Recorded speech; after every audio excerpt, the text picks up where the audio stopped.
Assalamualaikum warahmatullahi wabarakatuh.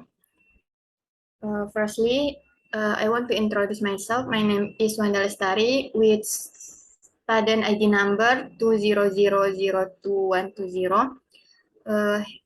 I will explain about resistance in organizational development.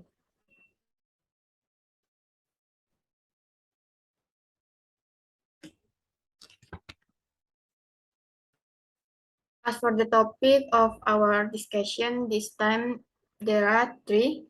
One about definition of resistance, and two, the danger of resistance, and three, resistance factors.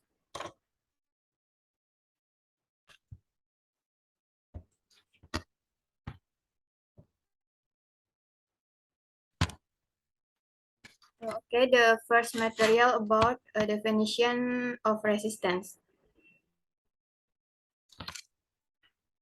Resistensi dalam bahasa Inggris yaitu resistance berasal dari kata resistant and NC. Adalah menunjukkan pada posisi sebuah sikap untuk berperilaku bertahan, berusaha melawan, serta menentang atau upaya oposisi.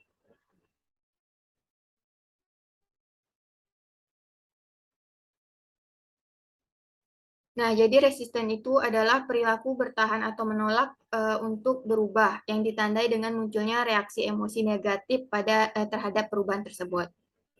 Nah, menurut Folger dan Skarlitsky dalam Bohene dan Williams pada tahun 2012 mengemukakan bahwa resistensi terhadap suatu perubahan adalah suatu perilaku anggota organisasi dalam menolak atau mengacaukan asumsi, wacana, dan kekuatan organisasi yang berlaku.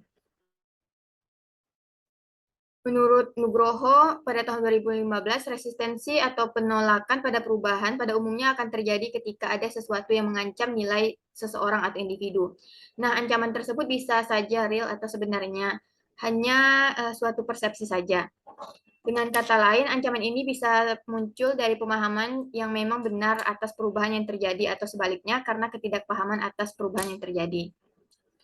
Resistensi terhadap perubahan menurut Orek pada tahun 2003 adalah perilaku anggota organisasi yang ditandai dengan munculnya reaksi emosi negatif terhadap perubahan, enggan melakukan suatu perubahan, memiliki fokus jangka pendek ketika bekerja, dan memiliki pemikiran yang kaku atau tidak open mind.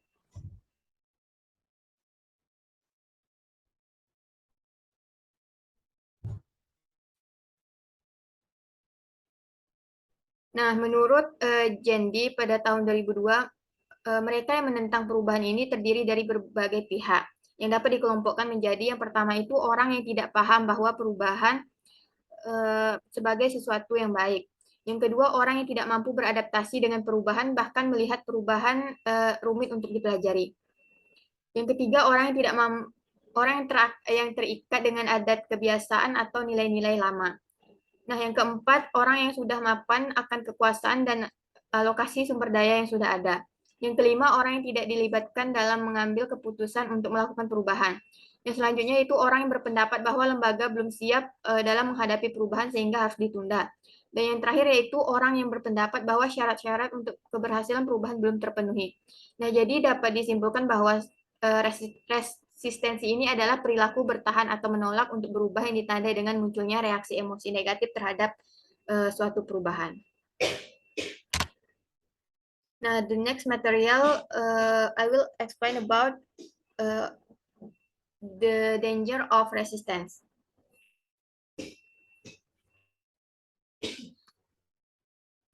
Nah, perubahan umumnya bertujuan untuk meningkatkan pertumbuhan organisasi. Namun, pada umumnya penolakan terhadap perubahan mengakibatkan terhambatnya kemajuan organisasi. Penolakan terhadap perubahan pada pegawai dapat terjadi pada berbagai macam bentuk, misalnya hilangnya kesetiaan, hilangnya motivasi kerja, timbulnya banyak kesalahan, bekerja lambat, banyak absensi, bahkan dalam bentuk terang-terangan, misalnya menyatakan ketidaksetujuan, protes, atau lebih keras lagi dalam bentuk demonstrasi. Ini menurut Cummings and Woolley pada tahun 1997. Nah, selanjutnya menurut Ari Wibowo pada tahun 2011 ada 3 bahaya dari resistensi ini. Yang pertama itu yaitu resistensi bersifat menular. Yang kedua resistensi bersifat melumpuhkan. Dan yang ketiga itu resistensi bersifat merintangi. Nah, ini adalah bahaya menurut Ari Wibowo. Selanjutnya, selain itu juga ada beberapa bahaya lainnya yang terjadi akibat dari resistensi dalam organisasi ini. Yang pertama itu menurunnya semangat kerja, kemudian ada berkurangnya efisiensi dan lingkungan kerja yang mengganggu. Nah, jadi inilah beberapa bahaya akibat dari resistensi yang terjadi pada perubahan dalam organisasi.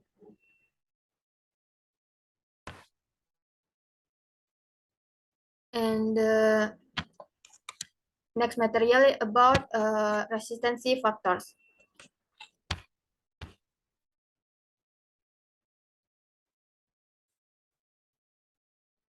Sikap resistensi atau penolakan terhadap perubahan ini yang terjadi pada setiap individual dapat dipengaruhi oleh faktor-faktor seperti kebiasaan kerja, ekonomis, persepsi terhadap informasi yang berhubungan dengan orang lain, kemudian ideologis atau nilai-nilai individual, keamanan dalam kerja, dan aspek loyalitas terhadap organisasi.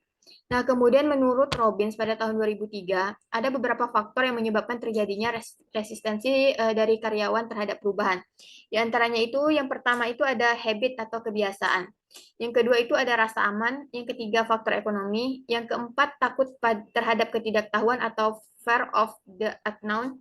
Dan terakhir itu persepsi selektif. Nah, jadi ini beberapa faktor dari resistensi menurut Robbins. Yang selanjutnya itu ada juga beberapa faktor yang dikemukakan dalam buku karangan Rusdinal dan H.D. Afriansa. Nah, di sini ada 3 faktor resistensi dalam pengembangan organisasi. Yang pertama itu ada faktor individu. Nah, terdapat beberapa faktor pendorong bagi timbulnya resistensi individu dalam organisasi yaitu yang pertama itu ada ketidaknyamanan ekonomis, yang kedua ketakutan atas hal yang tidak diketahui, yang ketiga ancaman pada hubungan sosial, yang keempat ada kebiasaan, yang kelima ada kegagalan kebutuhan untuk berubah, yang keenam ada proses informasi selektif, yang ketujuh ada kecenderungan individu, yang kedelapan ada iklim ketidakpercayaan, yang kesembilan ada ketakutan akan kegagalan, yang kesepuluh ada konflik pribadi, yang kesebelas kurangnya kebijaksanaan dalam waktu dan waktu yang tidak tepat, dan yang terakhir itu ada sistem penghargaan tidak memperkuat. Nah, ini beberapa faktor dari individu. Nah, yang selanjutnya itu ada faktor organisasi. Nah, terdapat beberapa faktor organisasi yang menjadi penghambat dalam menjalankan proses perubahan yang dikemukakan oleh Wibowo pada tahun 2006. Yaitu yang pertama itu kelambanan struktural. Yang kedua itu ada kelambanan kelompok kerja. Yang ketiga itu ada tantangan keseimbangan kekuatan yang ada. Yang keempat, usaha perubahan sebelumnya tidak stabil. Yang kelima, fokus atas perubahan terbatas. Yang keenam, ancaman atas keahlian. Yang ketujuh, ada ancaman pada hubungan kekuasaan yang sudah ada. Dan yang terakhir itu ada ancaman atas alokasi sumber daya yang sudah ada. Nah, ini beberapa faktor penghambat proses perubahan dari faktor organisasi. Nah, yang ketiga itu atau yang terakhir itu ada faktor menurut para ahli. Nah, di sini ada 2 ahli. Yang pertama itu ada Robbins serta Kreitner dan Kiniki. Nah, di sini menyebutkan ada sekitar 7 faktor. Yang pertama itu ada kebiasaan, yang kedua ada ketakutan terhadap dampak, yang ketiga ada faktor ekonomi, yang keempat ada rendahnya kepercayaan dalam situasi kerja, yang kelima ada takut mengalami kegagalan, yang keenam ada keamanan kerja, dan yang terakhir itu tidak adanya manfaat. Nah, ini beberapa faktor resistensi menurut Robin serta Kreitner dan Knicki. Nah, menurut ahli yang kedua itu ada menurut Palmer. Nah, di sini ada beberapa faktor. Yang pertama itu ada ketidaksukaan terhadap perubahan. Yang kedua itu ketidaknyamanan pada ketidakpastian. Yang ketiga itu ada efek persepsi negatif terhadap perubahan. Yang keempat ada budaya atau identitas organisasi. Yang kelima ada persepsi pelanggaran kontrak secara psikologis. Yang keenam ada kurangnya keyakinan bahwa perubahan diperlukan. Yang ketujuh ada kurangnya kejelasan mengenai apa yang diharapkan. Dan yang kedelapan itu ada kepercayaan bahwa perubahan spesifik menjadi usulan yang tidak pantas. Nah, jadi ini adalah faktor menurut ahli Palmer. Selain 8 faktor ini, Palmer juga menyebutkan beberapa faktor lainnya yang menyebabkan penolakan terhadap perubahan, yaitu eh, perubahan itu berlebihan. Yang kedua itu efek kumulatif dari perubahan lain dalam kehidupan seseorang dirasa berbenturan dengan etika dan perbedaan persepsi mengenai cara melakukan perubahan. Nah, faktor-faktor ini memang terkesan cukup teknis, namun tetap perlu dilakukan perhatian dan diantisipasi agar pengembangan organisasi itu dapat berjalan sesuai dengan yang diharapkan.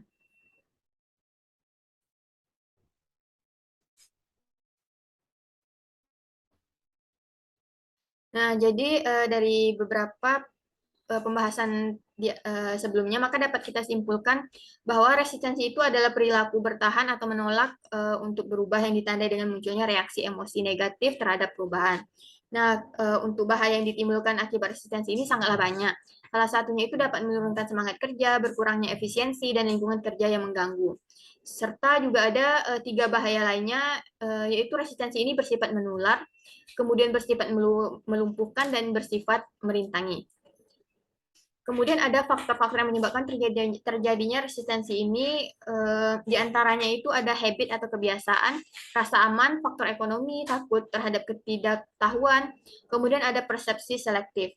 Serta juga ada tiga faktor secara umum, yaitu ada faktor individu, faktor organisasi, dan faktor menurut para ahli.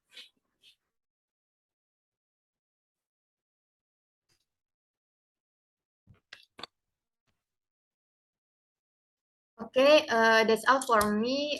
Sorry for the mistakes and shortcomings, and thanks for your attention. Wassalamualaikum warahmatullahi wabarakatuh.